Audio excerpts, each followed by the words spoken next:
gutten vært kidnappet. De hadde absolutt ingen grunn til å gjøre det de gjorde. I see that the government had taken the children away without good reason. They are stolen children. We talked to many kids, and their main feedback to us is, why didn't you intervene earlier on? En Suria hay una guerra, pero aquí se matan la familia.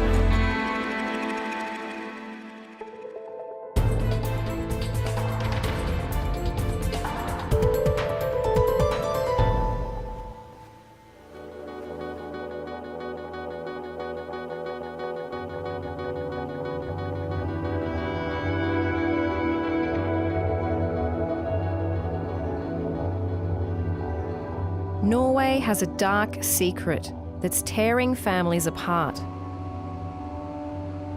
In this progressive, wholesome country, hundreds of parents are fighting against the state. Fighting for the right to raise their own children.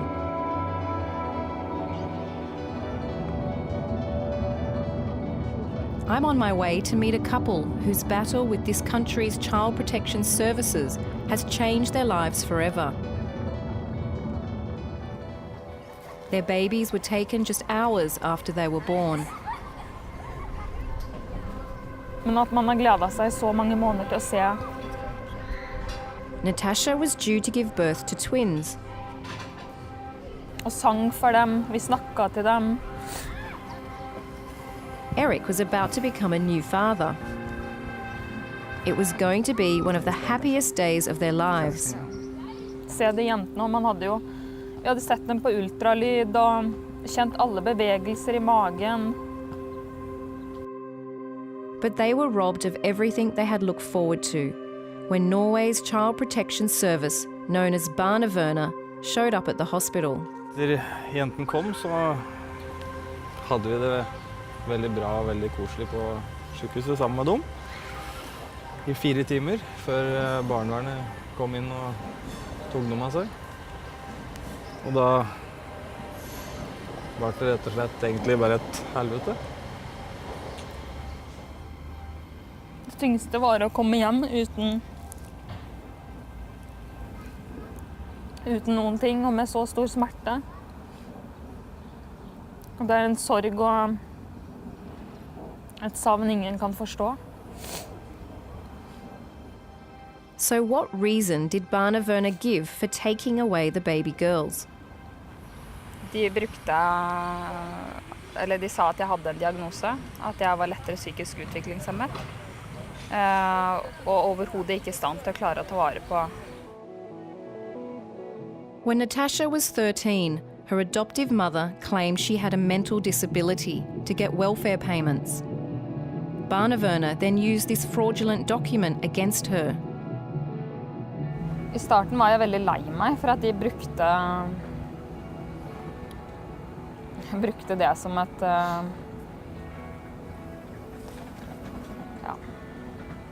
argument da, for å ta jentene. For det var jo absolutt ikke sånn jeg var. The twins, only hours into the world, were placed in foster care. The plan for them was permanent adoption. Natasha was determined to rewrite the past. She set about proving she was a capable mother, with the help of lawyer Astrid Gulsdal. Så gravde jeg litt, drev litt detektivarbeid, og finner ut at hun har aldri fått noen diagnose. They ran IQ tests.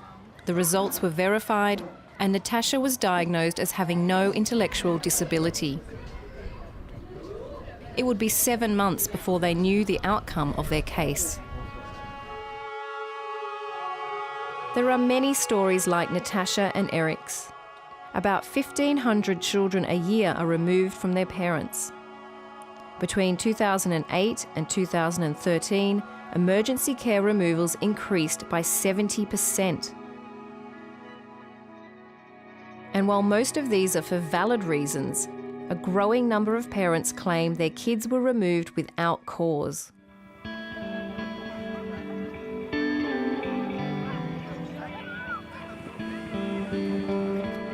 I've come to Trondheim to meet a group of parents. They have personal stories of losing custody of their children. Today, they're seeking advice from lawyers and psychologists on how to win their kids back. Og så da oppgaven, for å kalle den det i grunn av å dele erfaringer, i den grad dere ønsker det, og lytte til hverandre. Og det barnet ditt var tatt 2 dager gammelt. Ja, fra meg, ja. Det som farlig med det jo at det kan bli adoptert. Yeah, we never had the chance to even prove that we were bad parents or good parents. They take her 2 days old with the risk of future neglect. Barnevernet says they only remove kids for serious violence and abuse, children who are at immediate risk. But these parents say they've been harshly judged, told they lack parenting skills. The house is dirty, the health is not good. There are many things that I have proved the opposite. Og jeg tenker at uansett hvilke familier man gikk inn i Norge, så ville man finne noen feil som man fort kunne lage noen store problemer ut av. Det ikke omsorgssvikt. Altså, alt du gjør kan jo bli til omsorgssvikt. Hadde du ikke vært. The organiser of today's meeting is a government insider turned whistleblower, Einar Salvesen. He's one of 170 professionals who petitioned the government, declaring that the child protection system is deeply flawed. According to research, 80% of this system is working well. But then 20% is not working. And you know that's a disaster for the families and the child.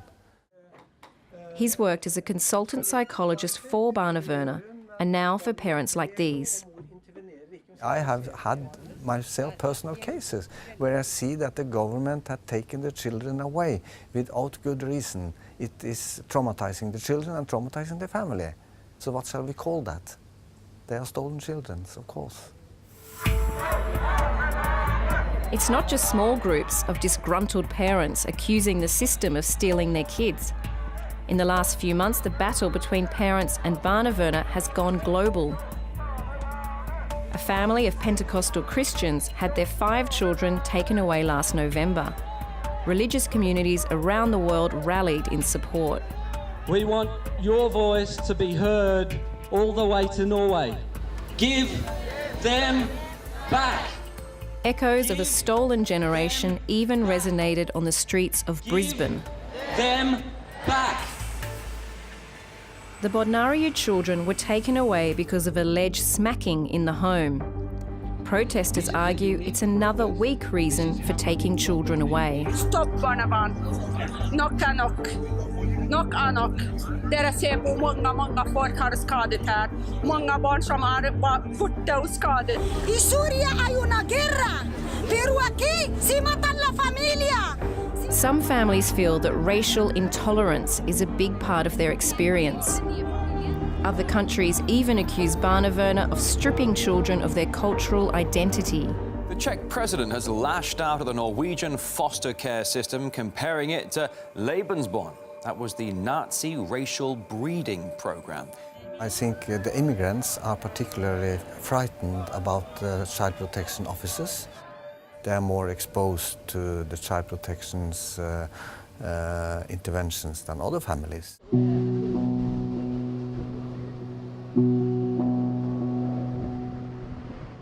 So this is where you live? Yeah. This is my house, and I've been living here for 4 months. Samson's originally from Ethiopia, but Oslo has been home for most of his life. He moved into this small bedsit to save money, so he can keep fighting through the courts to win his kids back. Is that you? That's me, yeah. Yeah, that's me. Playing chasings? Yeah. His kids were taken away 2 years ago. Like most cases, it's not a simple story, but Samson feels at the centre of his battle is racism. But unfortunately, there is people who misuse their power and who don't have enough knowledge of other cultures, other people, who's very judgmental. Yeah, it is very, very sad. He became the main carer for his kids when his marriage broke down. But when the kids were living with their mum temporarily, Barnevernet turned up and took them away. The reason they have given is that the kids need help, and the situation for the kids they are living in is not good enough. That's the reason they have given me, and that's why they had to take them from their mom. But they haven't given me any reason why they didn't consider me for the full-time custody for the kids. When I see kids on the street, when I hear especially when kids say Papa, then it's like something struck my heart. Everything reminds me of my kids, yeah. Samson's educated, Christian, and has a good job as a social worker. In fact, he used to work for Barnevernet. But he's having a hard time convincing them that he's a good parent because of something his daughter said. She told her new foster family that her parents had spanked her at home. The mom have admitted that she have slapped on the bottom. But in my case, I have never slapped them, never. My background plays a big matter when it comes to violence, because automatically when a person is from Africa, it's very common that people think that, oh, these people spank their kids, but that's not the case. It's hard to know exactly what's gone on inside Samson's home. Barnevernet won't comment on individual cases, so I can only hear his side of the story. But I want to hear Barnevernet's response to these allegations of racism.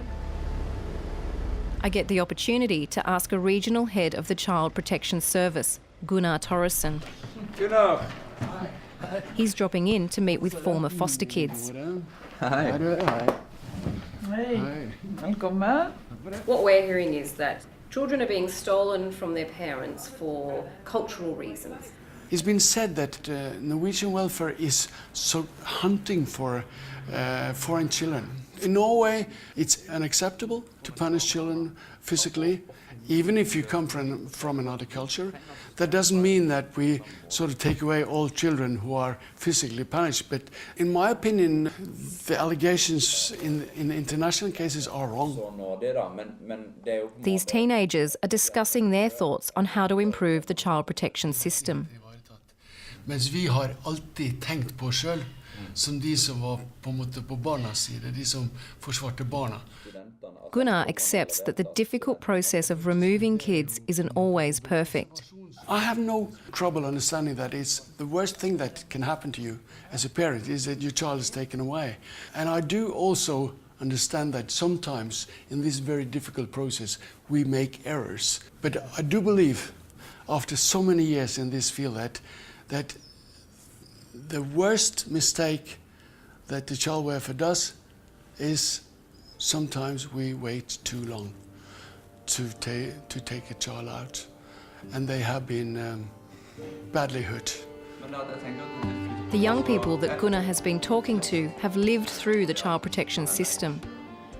They have their own ideas on what's working and what's not.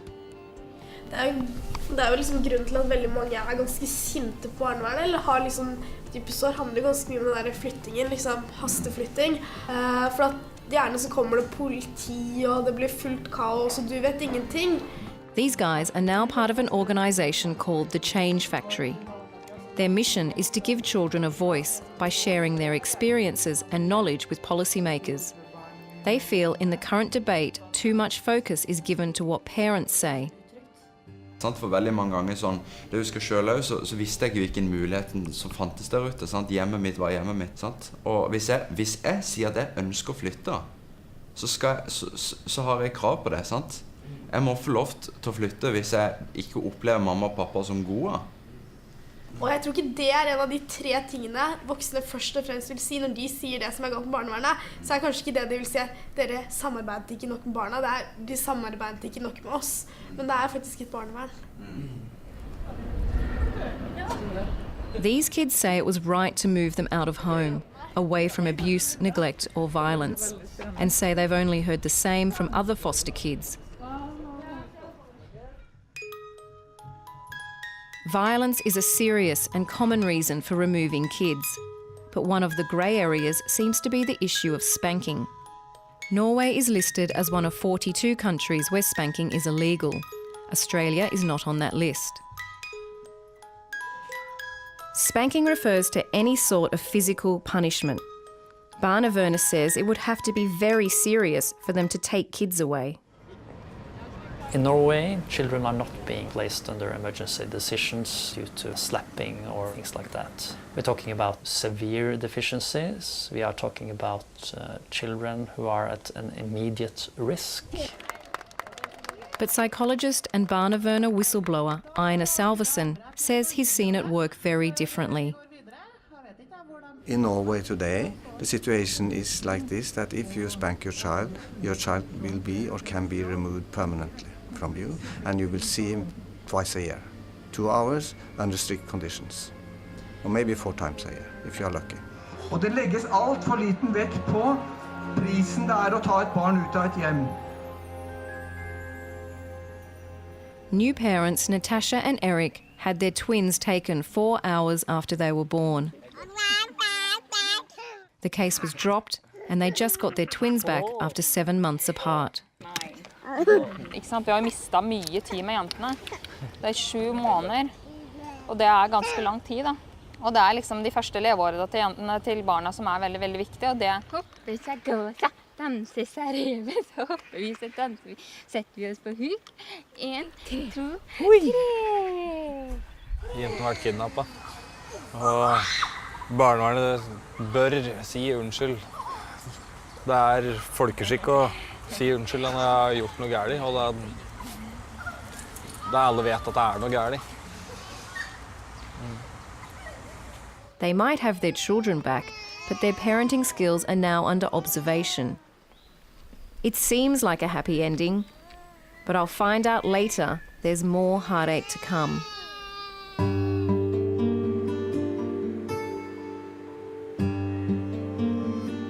In any country, the removal of children makes parents angry with the system. But I want to find out more about what the experience is like for kids. One of the parents I met in Trondheim has invited me to her home to meet her children. All 6 of them. They were recently returned home after 3.5 months under Barnevernet foster care. 3.5 months they will remember forever as the toughest time in their life. I'm sure I will make them be safe again, but it will take time. Monica has a history with the Child Protection Service.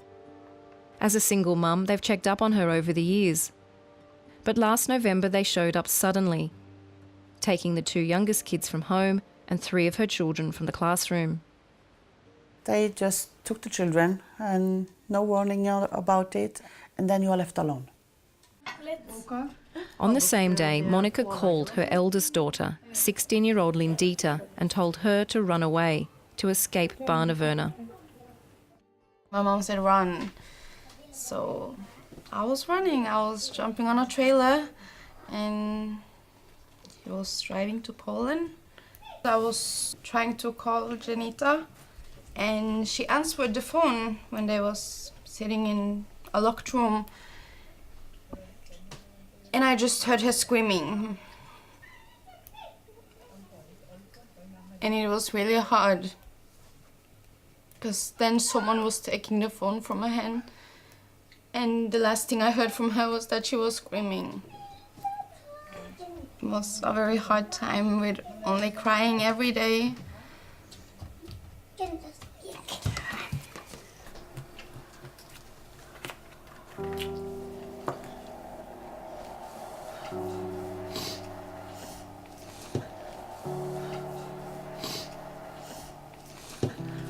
Skal bli trygg igjen og skal få slippe å ha det vondt. For det kommer aldri til å skje igjen.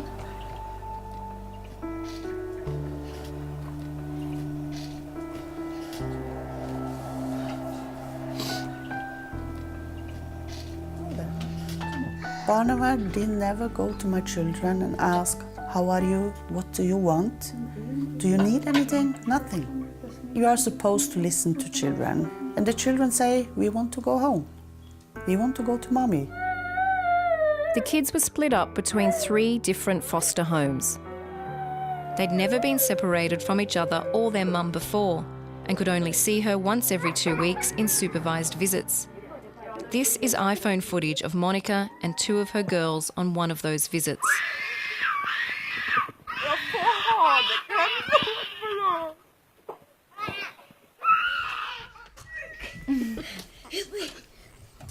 So why were the children taken away? There was no record of neglect or violence. Monica says she was handed a list of vague accusations. Children are out all day long. Children are behind in school.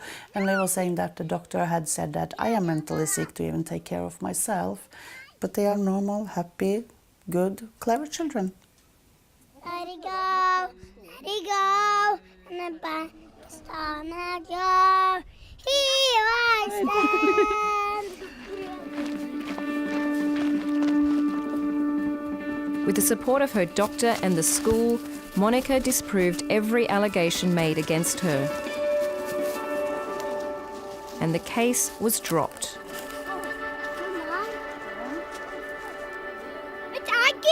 I think I'm lucky because I get the children back after 3.5 months. I listen to people waiting 6 months, 1 year, 2 years. And I'm thinking, what if those children should have stayed in this home for 1 year, 2 years? What children do I get back?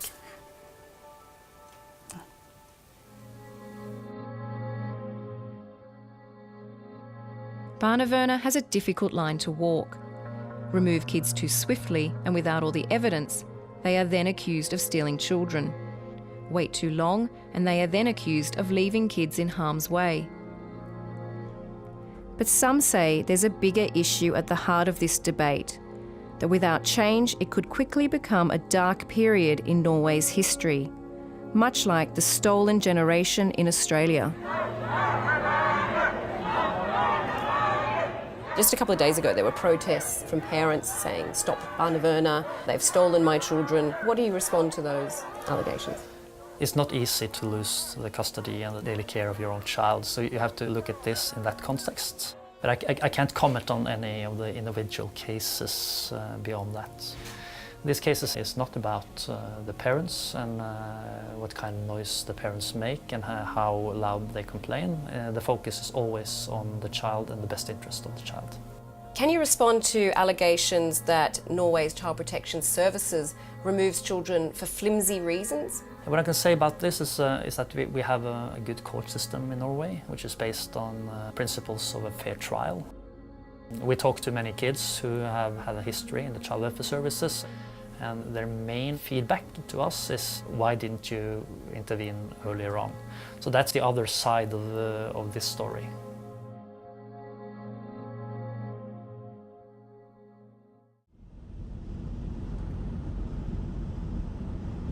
As I prepare to head home, I discover that the day after my interview with Natasha and Eric, they went into hiding. They've now fled the country with their twins and are all over the news in Norway.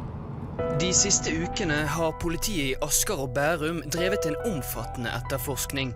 De har lett etter 2 9 måneder gamle tvillinger og foreldrene deres. They suspected Barnevernet was building a case against their parenting skills. They were afraid of losing their twins for a second time, so they are claiming asylum in Poland. They sent me this footage and told me the twins are happy and doing well. Poland is protecting them, but they are also wanted by Norwegian police for kidnapping their own children. The story of Eric and Natasha is unusual. Not all cases are this dramatic. But Barnevernet has announced a review of 200 cases to see what they can learn and improve on. Those